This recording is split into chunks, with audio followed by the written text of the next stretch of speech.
Today on an all-new Dr. Phil, she claims she's dying. I do not believe that my daughter has cancer. But mom says she's lying. Did you put up a GoFundMe page? For my children. You think she's trying to rip people off? Who's telling the truth? You tell the doctor that you had a hysterectomy 2 weeks ago. I've never had a hysterectomy. Why'd you tell him you did? You say you have stomach cancer and you have a heart problem and you haven't seen a doctor in a year. Is she hiding something? You refused to give us any medical records at all. No, I didn't refuse. There was a biopsy done. They said no malignancy. Do you believe you have cancer? I'm trying to think of an answer. How about the truth? Let's do it. Have a good show, everybody. Here we go. This is a safe place to talk about hard things. Stand by, Dr. Phil. I try to be an emotional compass and point you in the right direction. 5, 4. I am not giving up on you. Go, Dr. Phil.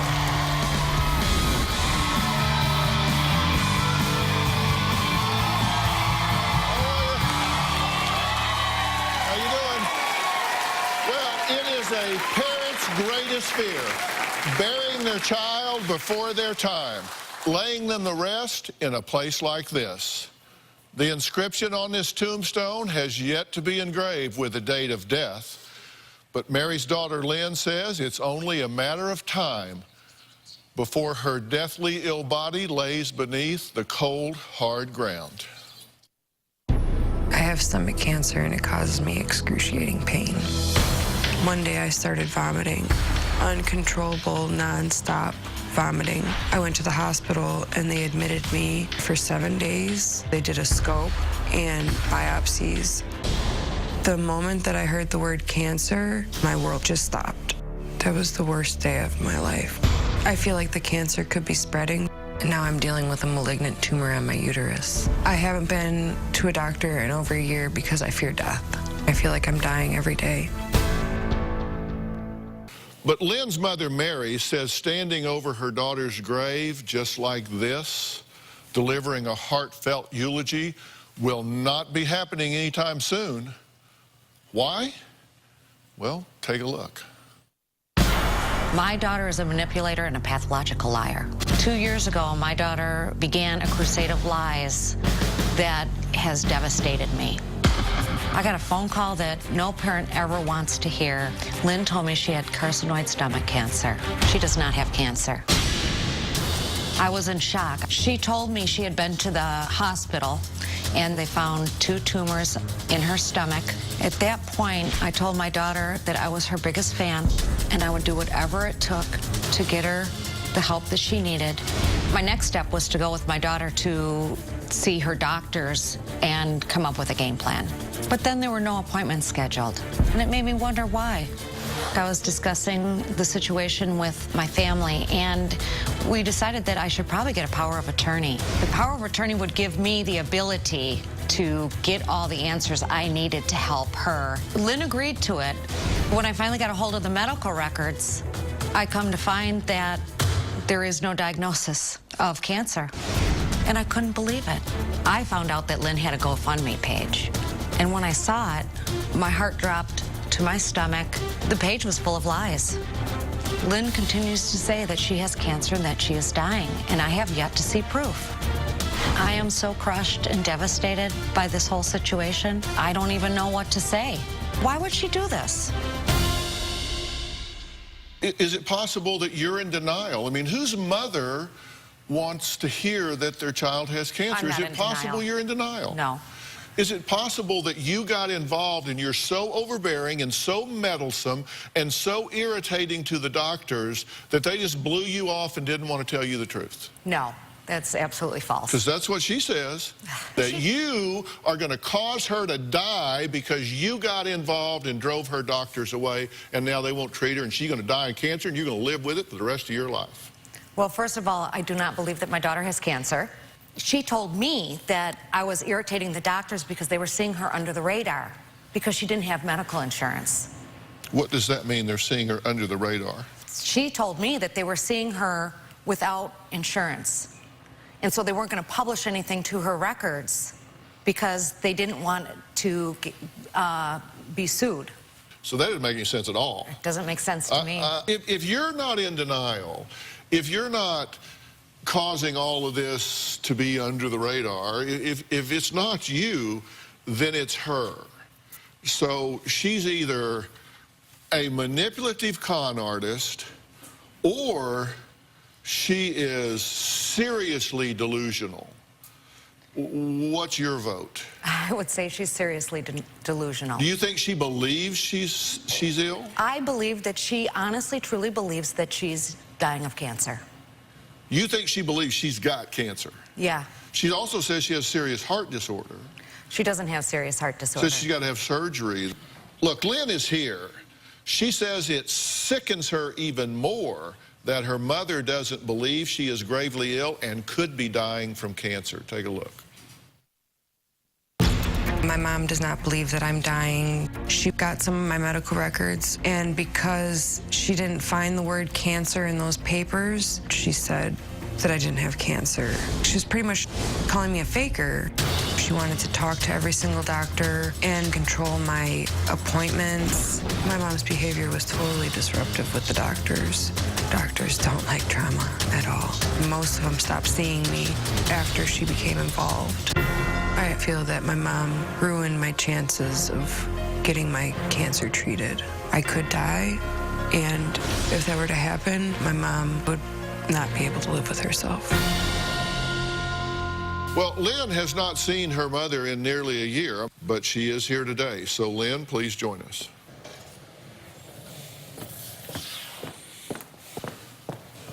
Lynn, Dr. Phil. Nice to meet you. Have a seat right here.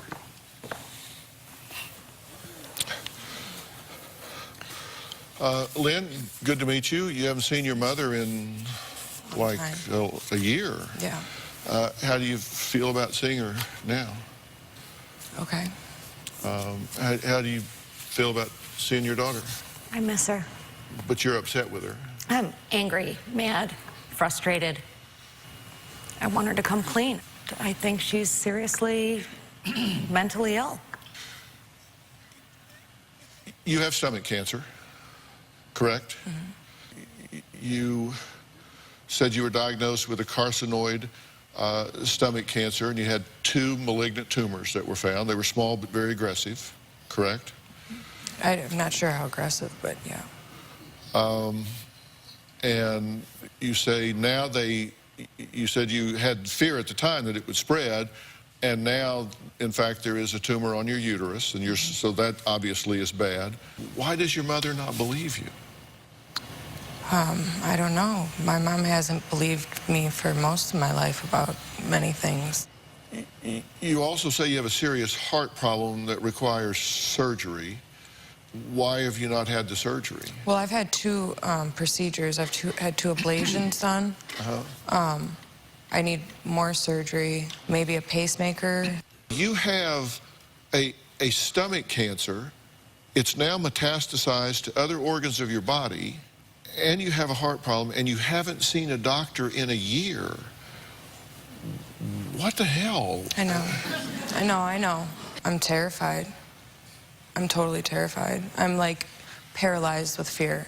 You just heard Lynn say it's not only cancer that's slowly killing her, her heart is too. She insists only 20% of her heart is still working after years of trauma. Mom says this too is a flat-out lie and just another cry for sympathy. We'll talk about that after the break.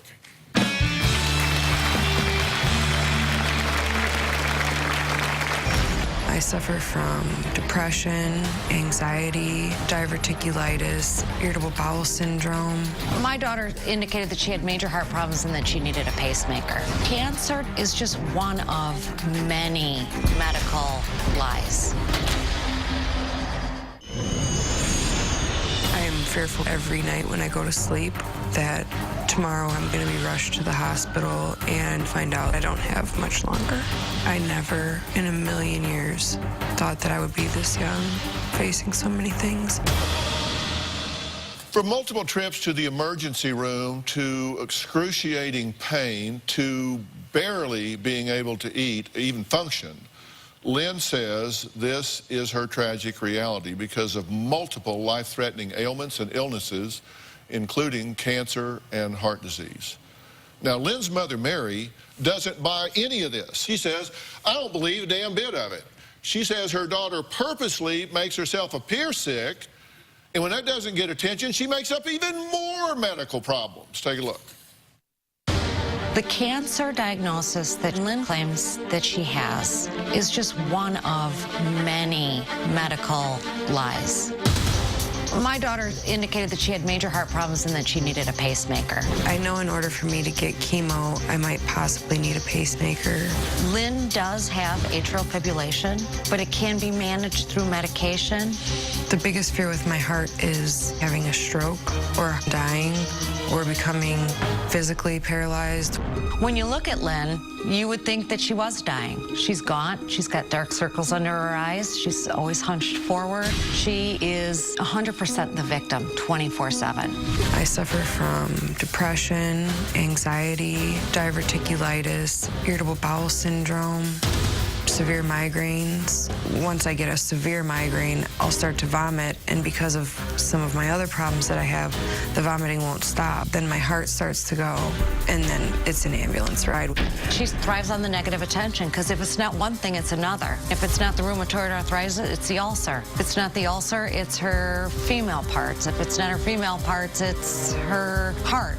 I'm anemic and I have a potassium deficiency. I'm allergic to MSG. People have said that I'm anorexic. She's had cysts on her ovaries removed, and I believe that she had one of her ovaries removed. Lynn told me that she was being put on forced menopause and that she was going to have a hysterectomy. But then she had a fourth child. She told me it was a miracle. She was my miracle baby. If you don't have a uterus, you're not having a baby. Are you lying? No. I know. Are you lying to yourself? No. Did you put up a GoFundMe page to raise money? For Christmas, for my children. For your children? I actually have a copy of the page. I'd like to take a look at that. Here's your page that you put up, and I blurred the faces of the children. You said, hello, my name is Lynn Marie. I'm a loving mother of 7 beautiful children. Now, Mom, you had a comment on that.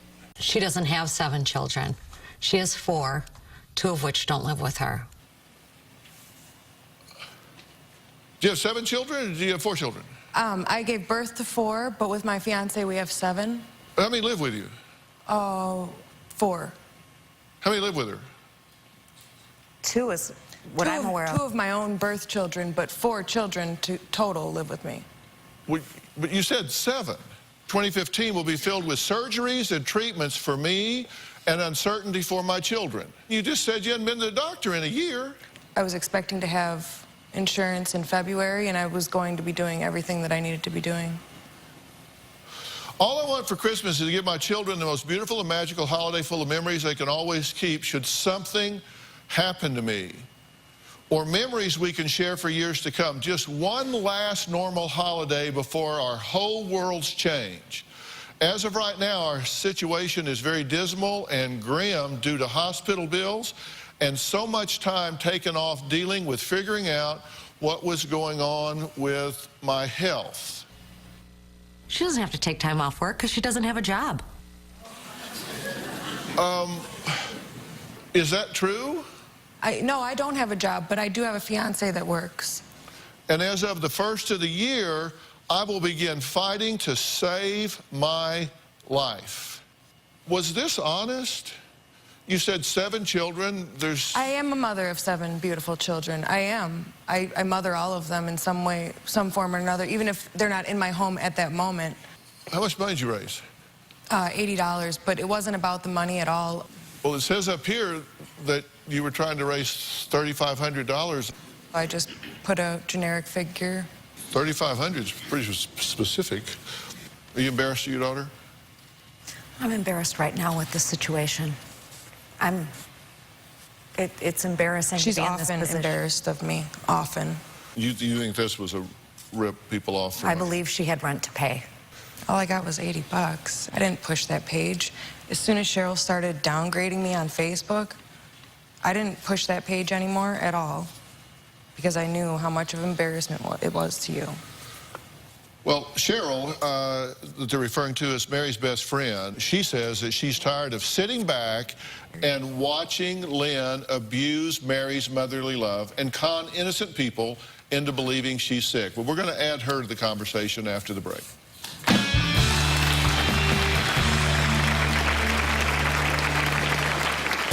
A few months ago, I opened up my Facebook and saw the GoFundMe page. I right away knew that she didn't have cancer. There was a comment section. I posted, "Lynn, you don't have cancer."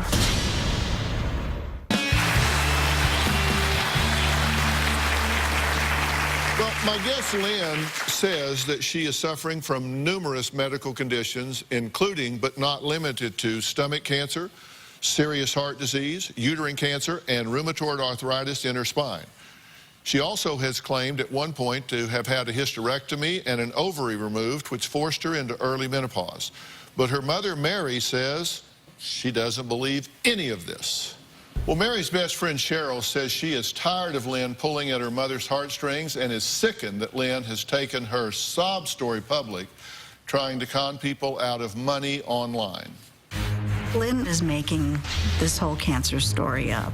I've known Lynn for a long time. I really think she's playing the sympathy card. I think she enjoys that attention.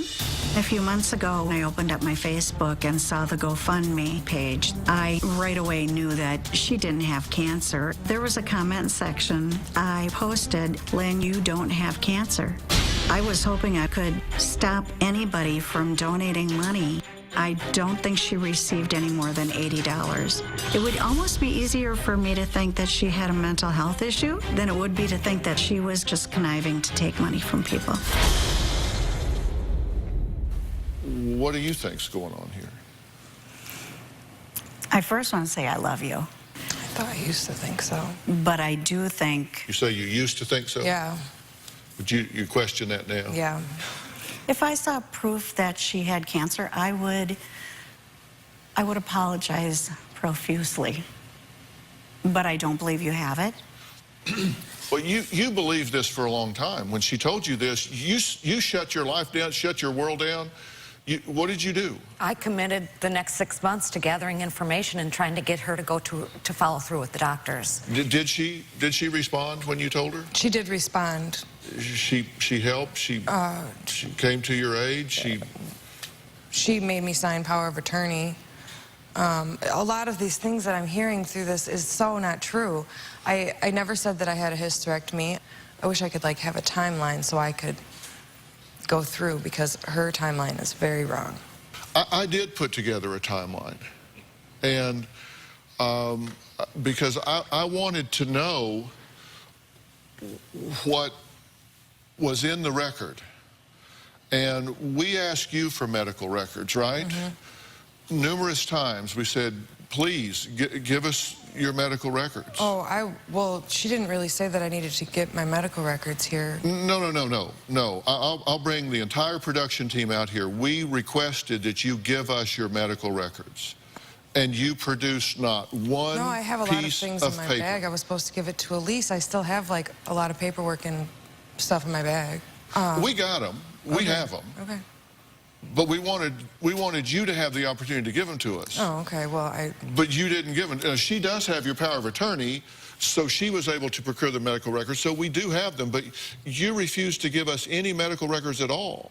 No, I didn't refuse. Did you give us any medical No, I records? did not. Did you produce one piece of No, paper? I did not. For example, here's what you told us. You said you were admitted on June 18th of 2012 and discharged on 6/25 of 2012. You said the admitting diagnosis was intractable vomiting, and on the discharge summary notes that there was significant evidence of obstruction. The ultrasound of the abdomen revealed a large mass, that the pathology of gastric biopsy revealed malignancy, and the discharge instruction was chemotherapy. That's what you told us. Okay. Well, you're knitting your brow as though you are confused. These are... No, I said those things, but I didn't say it in that way. I mean, I told the story, but I never said there was an obstruction. The most important thing is gastric biopsy revealed malignancy, correct? Yes. Okay. That's what you told us. We got the actual discharge summary. You weren't there for 7 days, you were there for 4 days. There was the diagnosis of intractable vomiting. The x-ray of the abdomen, there were no dilated loops, no evidence of obstruction.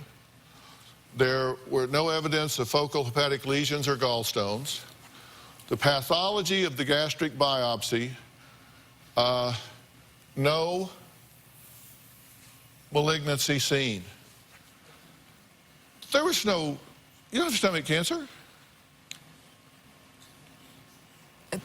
I mean, I've been to the ER many times for the same reason, so... Yeah, we have them all. Okay. And listen, this is great news. Yeah. No, it is. Is that what you're telling me? This is great news. There was a biopsy done. They said no malignancy. She says her left ovary has been removed. I thought that one of my ovaries had been removed. Both ovaries confirmed by Doppler. I don't understand.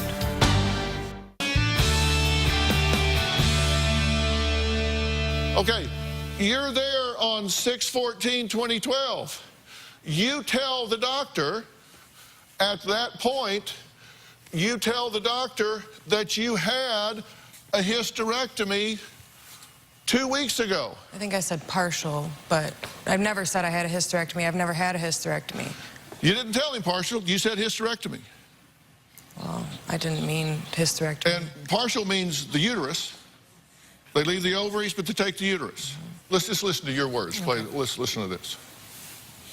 And now I'm dealing with a malignant tumor on my uterus. And now I'm dealing with a malignant tumor on my uterus. And now I'm dealing with a malignant tumor on my uterus. You don't have a uterus because you had a hysterectomy. No, I didn't. I never had a hysterectomy. I've never claimed to have a hysterectomy. You did claim to have a hysterectomy. It's in your medical records. You told me you had a hysterectomy. But I didn't mean. I did not mean that.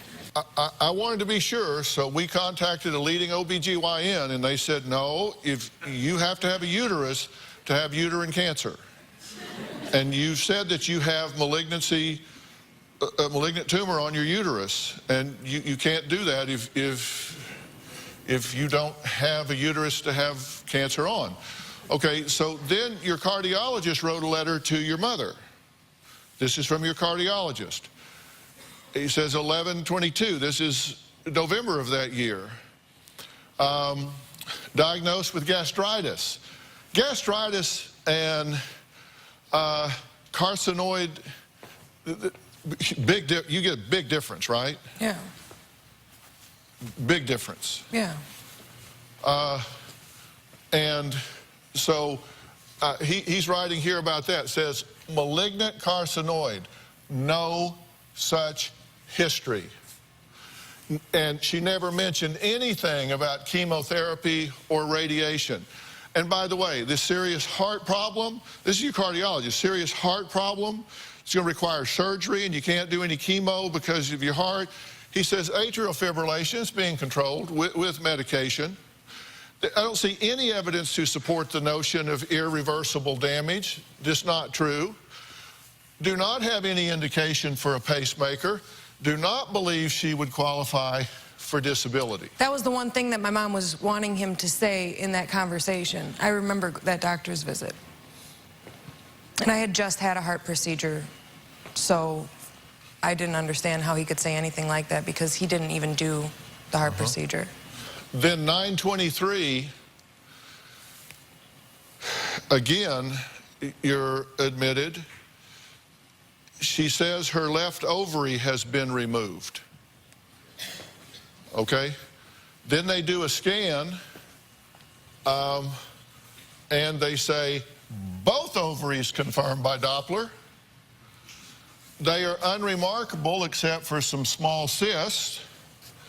Uterus still hanging in and is otherwise unremarkable. So this is in the fall of 2012. You tell them at that visit, you say your left ovary's been removed. I thought my left ovary had been removed. How do you think your ovary's been removed? That's when I had that procedure and I had all those things done. All of what things done? I don't know. My mom should have the list of You what have was two done. ovaries and one uterus. You said you had a partial hysterectomy. This says you That's have... what I thought it was. I thought when I had my partial hysterectomy, I thought that one of my ovaries had been removed. Well, apparently you didn't have a partial hysterectomy. No, apparently not. And apparently you don't have stomach cancer. No, if that's true, that's fantastic. You would be like... I'm extremely ecstatic if that is true, right? I know, I agree. I am. I just don't believe... I mean, I heard it from a doctor. You said on your tape, when I heard the word cancer, my life just stopped. Did. And I'm just taking that word away. So your life should just be restarting. Yeah, absolutely. You've been taking Norco and Xanax that you're buying on the street.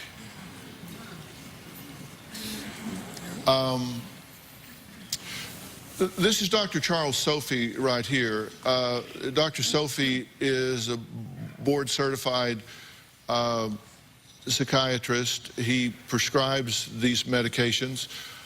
He's the director for the County of Los Angeles Department of Child and Family Services. And talk about the common side effects of Norco and Xanax. If you take those and they sit in your stomach. Yeah, I mean, as you know, they're highly addictive. You're out buying them on the street. Nobody's monitoring that. It's taking away emotional and physical pain for you. But all of those pills sit in your stomach, and as they're broken down to be absorbed into your bloodstream to go to your brain and give you the relief you're looking for, those chemicals are eating away like acid in your stomach lining, your bowels, your large intestine, and all of a sudden you're going to have now a reason to take more pain medicine. It's a bad cycle that you've created. Could this explain the gastritis? Could this explain the vomiting? I mean, could this contribute to those two things? 100%. You got to get off the pills. Yeah. You've been under the belief that you had cancer, and you're telling me you haven't even read your records. What the hell's going on here?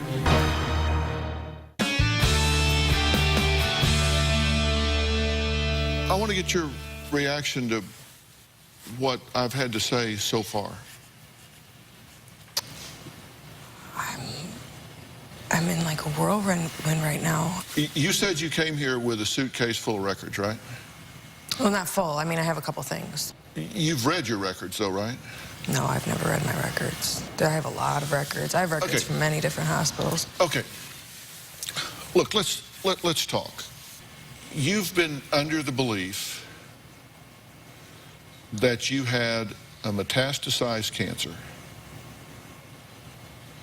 a serious heart problem requiring surgery and possibly a pacemaker. And you're telling me you haven't even read your records and haven't been to a doctor in a year. Now, come on, what the hell's going on here? You either know that what you're saying is not true, and so you hide behind confusion, or you don't know it, and you can't even wrap your head around it. So what's going on? I don't know. I'm lost. No, you're not. You know that none of this makes sense, right? No, I do understand that it doesn't make sense. I do understand that. If you thought you had cancer and learned that you didn't, you would be like, you just won the lottery, right? Right, but I still don't even 100% believe you right now. Do you believe you have cancer? I don't know. I don't know. Come on. The biopsy said you didn't have cancer. Your doctor said you don't have cancer. If you're you telling told me people you had a hysterectomy. my heart condition is worse than what you guys think it is. I know it for a fact. I live it. I live it every day. You haven't been to a doctor in a year. How do you know what your heart condition is? Because I feel it. I feel it inside of my body. So you've self-diagnosed. I suppose. Are you taking your medication for it? No. I try to get my medications for it, but I don't always have the money. Okay, and so things like you're claiming conditions that everybody says you don't have. The ones you do have, you don't take treatment for.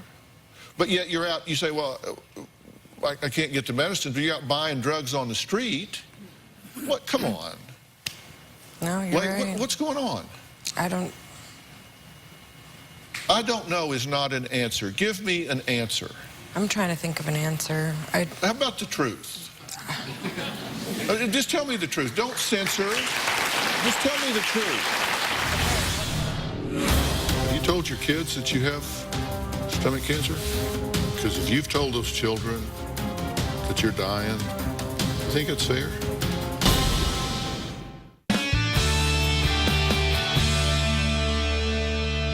I want you to tell me the truth about what the hell's going on. You have a condition you're not treating, but yet you're out buying drugs on the street. You're claiming conditions that doctors say you don't have.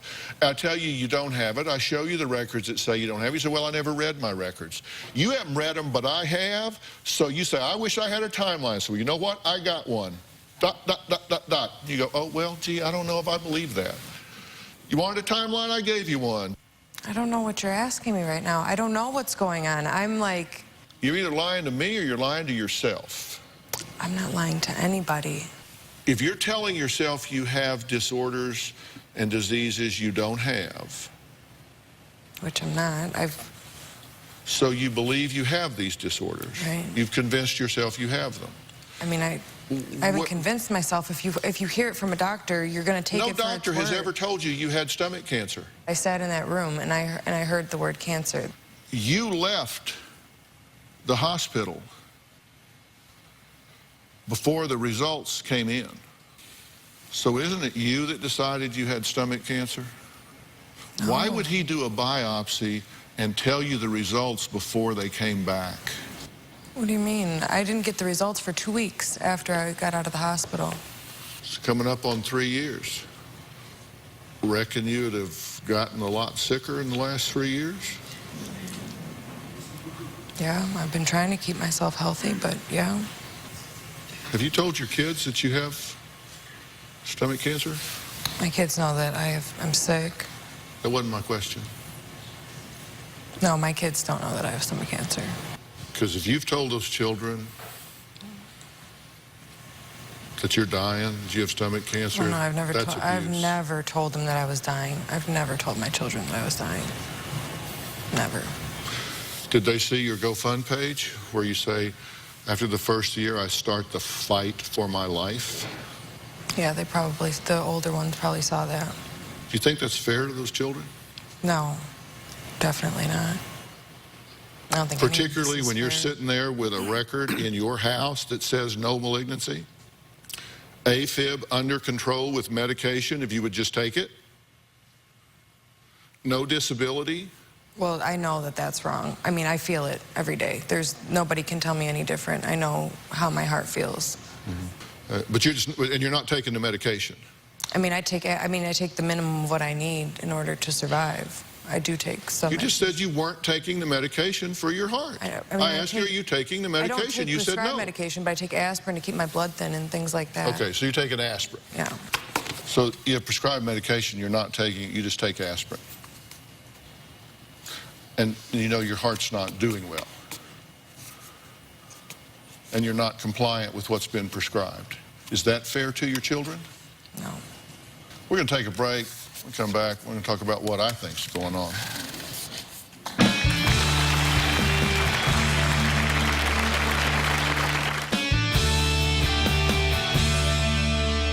You know, there are a variety of possibilities that are going on here.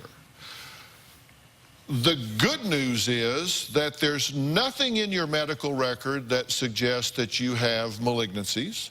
There's nothing in your medical records that suggests you are requiring heart surgery. Now, there may be things under the radar or that you have secret meetings with doctors about that you talk about that they're not writing down because your insurance won't cover it or whatever. I don't believe that for a second. I've never met one bashful about charging. I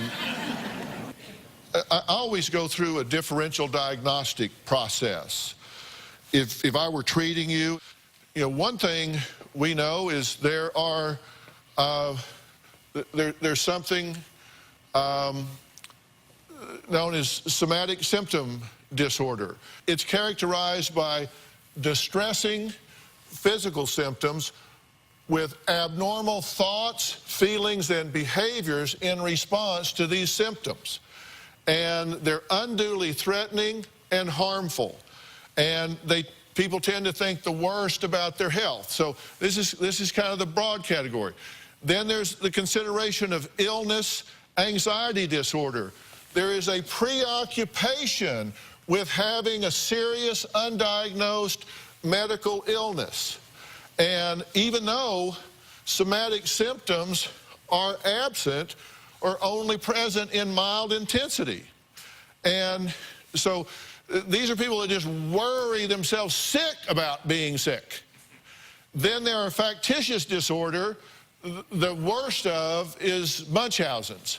And these are people that are characterized by falsification of physical or psychological signs or symptoms, and the induction of injury or disease in themselves or another. And then there's malingering, the intentional reporting of fabricated symptoms that's motivated by the achievement of money, avoiding responsibilities, or obtaining drugs. These are people that fake it for secondary gain. There are people who can and will help you get this under control. And I want to make you an offer of figuring this out. And toward that end, a good friend of mine, a colleague that I respect greatly, that I've known for an extended period of time, Dr. Khaligi, is right here. Dr. Khaligi, raise your hands so we can see you. The handsome Dr. Khaligi. He is the founder and executive director of Creative Care, and they're located in Malibu, California. And these guys are world-class and world-renowned. They provide drug, alcohol, mental health treatment for 25 years. People come from around the world to Creative Care. And I asked Dr. Khaligi to be here today because I've asked him if he would talk to you and agree to take you to Creative Care and get to the bottom of these things with you to try to get you turned around so you can get to full functioning and health and happiness. Would you like to do that? Yes. Because I would like to make that gift to you and to your family. Dr. Klee, can you help her? Absolutely. I think you can. A special thanks to Dr. Charles Sophie for assisting us today in the show. And I also want to take a personal moment to acknowledge all of those out there that have helped make my new book, The 2020 Diet, Turn Your Weight Loss Vision into Reality, #1 on the New York Times bestseller list.